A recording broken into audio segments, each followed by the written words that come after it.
From Wakefield, it's the Nolan Car at Night Show, inviting you to join Nolan and his guests returning back to the show this week, Frank Carpano. And now, ladies and gentlemen, here's Nolan. And welcome back, ladies and gentlemen, to yet another edition of the show. And it's been a while since my guest I currently have on was last on, and he's of course he spent many years on the front line leading the charge, and not just the sports department but the channel as well, NBC10 WJAR here in Rhode Island. He's the man himself, sports director, sports anchor, and many other variety of roles he has played in the state to make it so great that it is. It is the man himself, Frank Carpano. Frank, how are you? I'm well, thank you very much, Nolan. It's nice to speak with you again. Well, of course, as we said quickly before we got going, there's been a lot going on all sorts of scales sports-wise, so it's definitely a moment to definitely speak to you about it. I want to start like this. When we last were speaking, I asked how your life had been through the pandemic and how it was affected the first bit of time. That was really like 9 months into the thick of things, and now things have started going back to what they used to be pre-pandemic, pre-2020, and things are able to, I'm sure, from your perspective, much more enjoyable. No real guidelines, no real barriers in terms of stuff. So for you, what's that been like to now experience things without any nervousness of the pandemic? Well, it was just a different way of doing business. One of my duties is to be the public address announcer for Providence College home games, and it was really surreal when PC was playing at Alumni Hall, not at the Amica Mutual Pavilion, and we played in front of cardboard cutouts, and I was still doing the in-game announcing for those cardboard cutouts. So that was a bit surreal when I did that.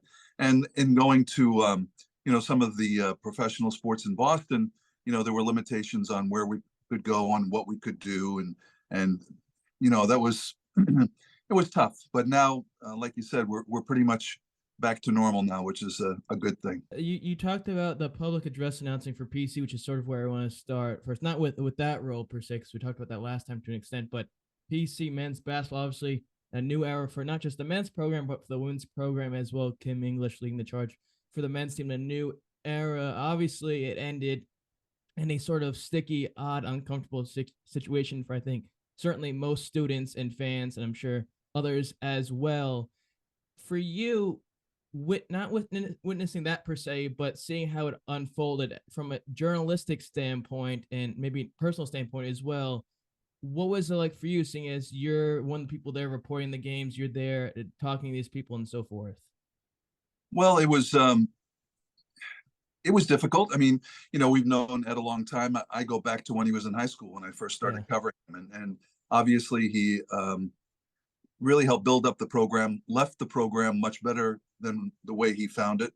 Certainly through his efforts coaching the team, he helped get that Ruane Development Center, their practice facility, built, which I think goes a long way to helping bring good players to Providence College. But we first heard rumors that Ed was being courted by Georgetown University, and initially you don't want to believe it. I mean, he's been courted by other schools in the past, most notably, Michigan a few years ago, and he turned that down. And Ed always said that this was his dream job, to be here at Providence College, in his hometown and coaching the Friars. So, at first when you heard the talk, you thought, I don't know, but then things started to add up.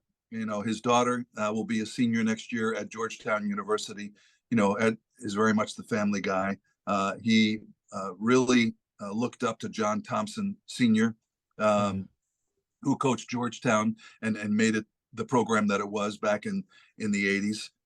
And I think that he probably thought, listen, I need a new challenge, and that combined with the fact that his daughter is there, led him to make the decision that he made. After the Sweet 16 appearance, did you think that, oh yeah, he'd be back next year and he'd stay around longer, or was it sort of, whatever happens? Well, I mean, there were no rumors at that time, credible rumors. After we went to the Sweet 16, he was named Big East Coach of the Year. He was named National Coach of the Year, and his profile got that much higher. So I guess as the profile gets higher, there's more likelihood that there's going to be teams that come calling for you. So we didn't think about it. He was here this year, and right through the first part of the year, he had kind of restocked with a lot of guys out of the transfer portal. There were new guys, much as there were the Sweet 16 year that Ed was able to bring everybody together, Sure. and we wondered whether he still had that magic to be able to do it again, because it's tough to bring guys together in a short period of time, make them a team, and make them successful. And that's exactly what he did as we, hit the Big East season. And, I think they went 9-0 before losing a game, and everybody thought, okay, here we go again. Yeah. So, the more successful the coach is, I guess the likelier it is that teams are going to come calling, and maybe there's one that kind of catches his eye. And obviously that was Georgetown University. So, it's tough. Ed is the kind of guy that if you meet him and spend even 30 seconds with him, you think, that he knows you, and now you know him, and you have a connection.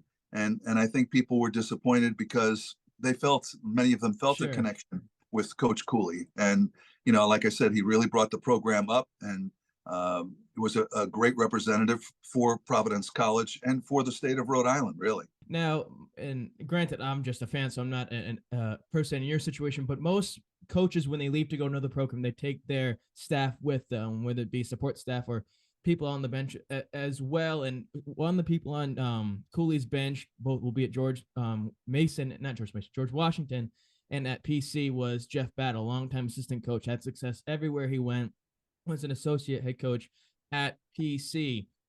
Do you think that, let's say he was given the opportunity to become the head coach, he would have taken it? Or do you think Jeff is more at the spot in his life where he'd rather be an assistant coach? I don't know. I know he was a very valuable member of Ed's staff, and I don't know what conversations they had when Ed made the decision to go to Georgetown. But I don't know. I think that I don't know that PC even looked internally. I think that they figured that staff was going with Cooley, and that they needed to go outside to find their next head coach. On the other hand, URI, you're done with Archie Miller after unfortunate ending with David Cox, which was the coach last time we spoke. After a year of Archie Miller, how do you assess the team situation? Obviously, this year wasn't going to be a up year for the program. It was going to be a down year near the bottom of the conference. But from your perspective, how did it go? Well, I think it was kind of a shakedown cruise. You've got a good coach. Granted, he didn't have much success at Indiana, but he got it done at Dayton. In the 6 years that he was there, I think four of those years he went to the NCAAs. So I think he needs to get his guys in there. I mean, there's been a mass exodus after this season where they finished was it 9-22. So I think you got to give the guy a chance. You got to let him get his players in there. You got to let him get his system in there, and then we can evaluate whether he can get it done at URI. But to read anything into after first year of play, I think is unfair to the program, and I think it's unfair to the coach. I'm also curious, though. As you said, he had a lot of success at Dayton, Indiana. There wasn't as much success. He took the year off for the Field of 68 stuff with John Goodman, John Goodman. For you, Jeff Goodman. Jeff Goodman. John Goodman is the actor from Saturday Night Live and the other show. I totally meant Jeff Goodman. Saying that though, you wouldn't expect that a guy super successful who at other schools then comes to a school like URI who's in a rebuilding phase. Were you sort of taken back and surprised that he decided to come to URI? No, I think that the stars were aligned.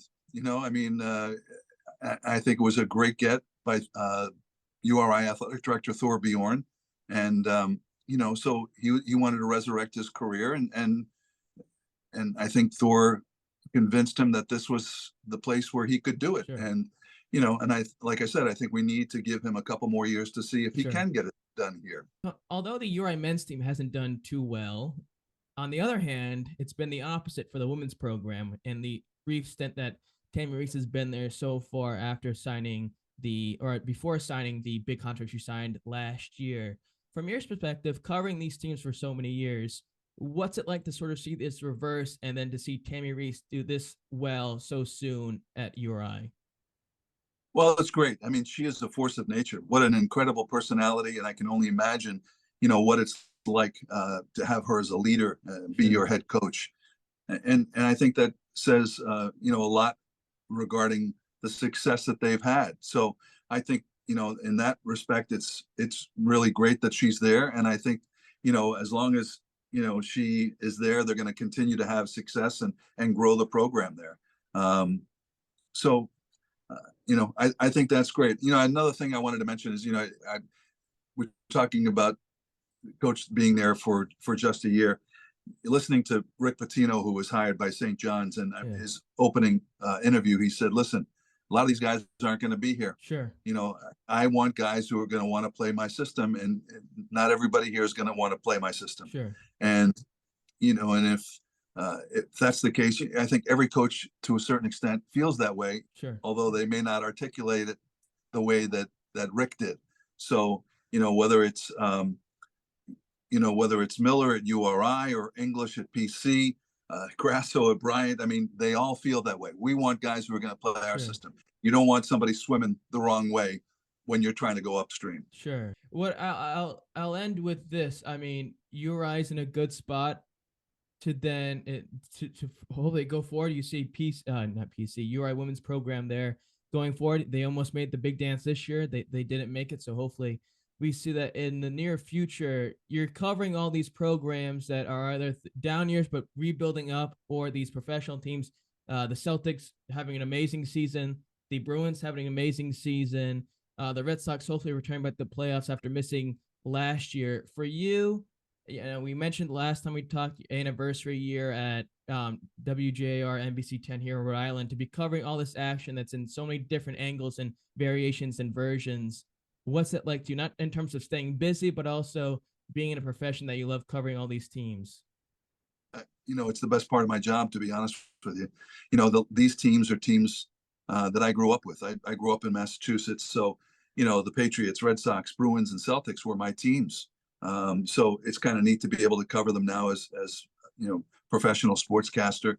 And then, to be here more than 40 years now in Rhode Island covering sports, it's great, not only, to cover these teams, but to have some perspective, having been around for so long, to be able to talk to a Rick Barnes who was here more than 30 years ago and reminisce with him and get his insight on this new coach that he's so familiar with, Kim English, is really special. And it's great to, to see people that you've known for so many years have success. So, I don't know, at CCRI, one of the basketball coaches there is a guy by the name of Doug Haynes, and he's had great success there this year. And, I covered him when he was in high school. So to me, those are some of the most rewarding stories that I get to cover. Guys who I covered in high school and then maybe followed in college and then perhaps into the professional ranks. That to me is the most rewarding thing. So, that's why, that's what keeps me here. Well, Coach Mazzulla of the Celtics played at Hendricken, and I'm sure you covered him there and he kept an eye on him in college, and now he's in the NBA. You mentioned briefly, I'll end here, of the Amica Mutual Pavilion is now what the Dunkin' Donuts Center is now called. So I want to end quickly on this little segment we did called the One Word Challenge last time, but now it's this or that. So you either choose this or that. There's three of them, and I tried my best to sort of hit the gamut in terms of a wide variety. So if you're ready, we'll go right now. All right. This or that, Amica Mutual Pavilion or Dunkin' Donuts Center? That. So, it was just a perfect name for the sport that was played there. Yeah. But I'm not, but thank God the Amica Mutual Pavilion came on, local company, the amp kind of works too. So yeah, it worked. Now it looks, at first, of course, like anything else, frustration.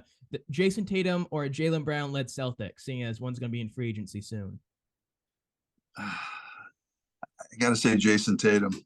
I think Jaylen Brown, improved immeasurably this year, but still Jason Tatum's the number one star. And last, Mac Jones and Foxborough next season are a new quarterback.